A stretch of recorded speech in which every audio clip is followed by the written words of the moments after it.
All right, ladies and gentlemen, MrSotko here. Welcome back to the channel. Got a whole bunch of good crypto news stuff for you as usual. The first thing I want to talk about is that the Cryptopia hackers liquidated $3.2 million in cryptocurrency across these exchanges. Ooh, what's behind door number one?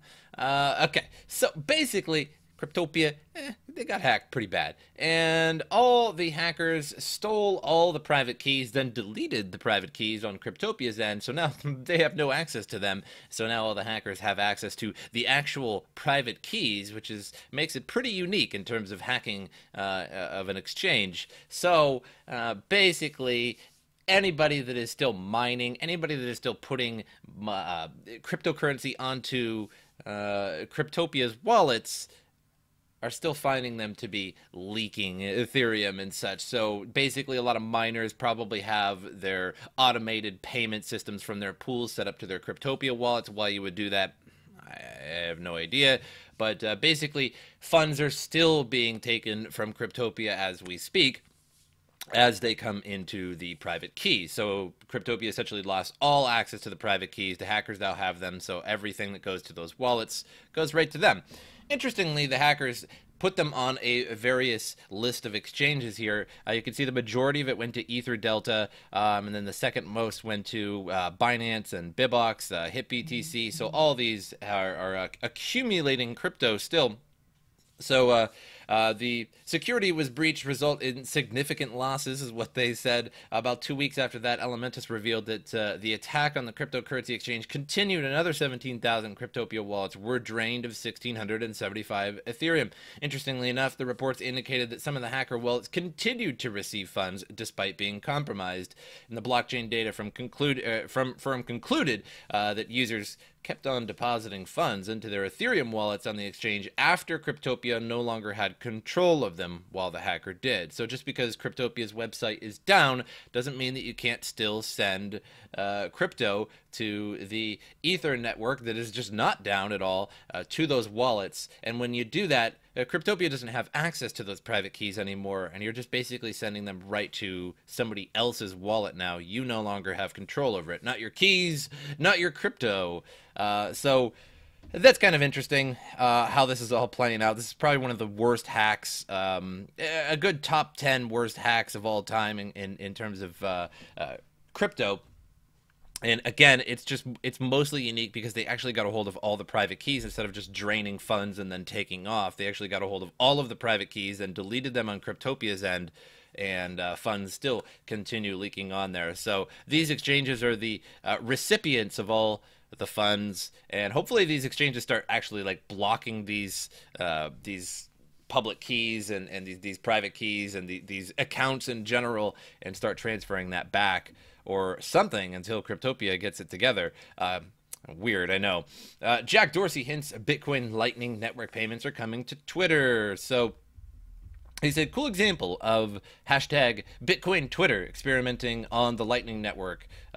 Torch received, now passing along to Starkness and NL Trust. So as Bitcoin reported, Lightning Torch aims to produce better awareness of the benefits Lightning Network holds for Bitcoin users. Since its debut over a year ago, the technology, which allows Bitcoin transactions which occur almost instantly for hardly any fee, have seen a year of frantic development. Quite frankly, I would say very slow development. In January, the total available capacity passed 600 BTC for the first time, and at press time had expanded further to 646 BTC. So then he also says, Jack, would you hold any other coins in the future? No.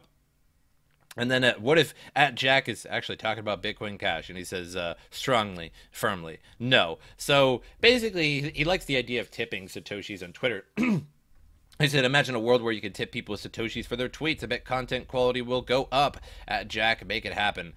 You know what? I'm not so sure about that. Now, he said, I love the idea of this person who said this, and I'm not so sure if content quality will go up. I feel like more people will be just posting on Twitter just so that they can get Satoshis, and then that's going to kind of turn into a sort of a scammy approach of posting memes and various things that get a lot of likes just because of the fact that they're a meme or that they're funny or something like that, and then you'll get a lot of Satoshis for that. So I can see the competition becoming pretty scammy very, very fast, and probably not the best idea ever. Now, the idea to tip people in Satoshis, that's great, good, fair enough. But to add, I bet content quality will go up. No, I bet content quality will actually go down, because then it'll be a race and sort of a job for people to accumulate Satoshis based on their tweets. And again, it'll be a bunch of memes and things like that that naturally get a lot of likes and retweets. So, not a big fan of that. However, I am a fan of Lightning Network and being able to, tip people in micro Satoshis and things like that. So, again, anything, though, that major celebrities or CEOs say about Bitcoin is good for Bitcoin, even though it doesn't seem to be raising the prices at all. So, I don't know. Anyway, so moving on to a little article, or rather just a Reddit post. It says, never said it would be the only... said it'd probably be the native currency of the internet. And someone says at Bitcoin, interestingly enough, which is basically Roger Vere's troll machine for Bitcoin Cash, which I know makes no sense. It says, question, how do you think BTC can grow to be the native currency when it can only handle 3 transactions per second, a level that was already reached more than a year ago and resulted in fees of $50 per transaction? Well, first of all, Roger Vere's troll arm. We're talking about Lightning Network here, which is totally different than just the base Bitcoin network, which would not result in $50 fees. So he's talking about Lightning Network on Twitter, and not necessarily, it being the native currency, because he was originally saying, oh, it might be the native currency of the internet, Bitcoin, which it kind of is, and then of course Bitcoin, Roger Vere's troll arm has to attack that. But we're talking about Lightning Network, which won't result in $50 fees. But I'm sure they really want Bitcoin Cash to be on Twitter, which has a transaction rate of like 3 higher. So congratulations, Bitcoin Cash, I guess, on that, even though nobody uses you. Moving on. A Yellow Vest movement starts a new form of protest, and that is burning banknotes. Interestingly enough, the grassroots Yellow movement in France has consistently made headlines across the world while protesting the country's monetary system and politics. For instance, on Tuesday, February 5th, about 18,000 joined a march in the French capital, walking side by side, while another 12,000 CGT union workers. The protesters also followed a demonstration on Friday which showed employees claiming to work for the Bank of France banknote mill. The Yellow Vest Associated Group threatened to burn large sums of paper banknotes. News Bitcoin.com, basically BitcoinCash.com. Correspondent from France explained how the bill burners are demanding fiscal and social justice in a unique fashion. So starting today, we will start to burn foreign bills stock. The first paper ream we have here is for Israeli banknotes. We start with this, then we burn everything. If the French government doesn't change, all foreign countries that are waiting for their bills will not be delivered. So the protest continues to move on. So hyper-Bitcoinization should be accompanied by a rapid improvement in productivity and wealth. Hyper-Bitcoinization will probably be a confusing time for everyone, like a second adolescence. However, once it's over, no one will be able to imagine how we got by with the system. So basically it goes on to say that if 20%, if every French person converted 20% of their bank deposits into Bitcoin, French banks would collapse and a lot of bloodshed could be avoided, said Max Kaiser. Max Kaiser in the Max Kaiser report. On December 9th. So, which was a little while ago. But the protests still continue, and nobody really knows why. I mean, we do and we don't. Basically, they were going to put some gas tax and taxes on Bitcoin, all this sort of thing. A lot of crazy stuff going on in France right now, and I don't follow it completely, but still going on. And I hope that they try to get the hyper-Bitcoinization going on in France, but who knows? I doubt that'll happen. And I don't know how many people are willing to burn their money as well. The Yellow Vest movement also started a new cryptocurrency as well, which apparently never took off because I never heard anything about that afterwards. So there's that. Moving on in the news. Winklevoss exchange Gemini shuts down accounts over stablecoin redemptions. So Winklevoss exchange Gemini did an oopsie. Two over-the-counter trading desks say their accounts at Gemini, the crypto exchange founded by U.S. investors Winklevoss twins, were abruptly closed without explanation over attempts to redeem their GUSD, their stablecoin. The claims leveled against Gemini by the over-the-counter desk were laid under anonymity due to fears of reputational damage, hint at the business practices developing within the stablecoin market itself, now estimated to be worth nearly $3 billion. In one instance, email correspondent obtained by CoinDesk shows an over-the-counter trader based in Latin America had his account closed after he informed Gemini that he planned to redeem several $million in GUSD. A major cryptocurrency exchange, speaking on condition of anonymity, attested to the desk's professionalism and reported that it was in good standing. Oh, yeah, I bet it is. Still, Gemini said in a statement to the trader that a review determined the account must be closed and that it was not able to elaborate on the specifics for the decision. It's a good one.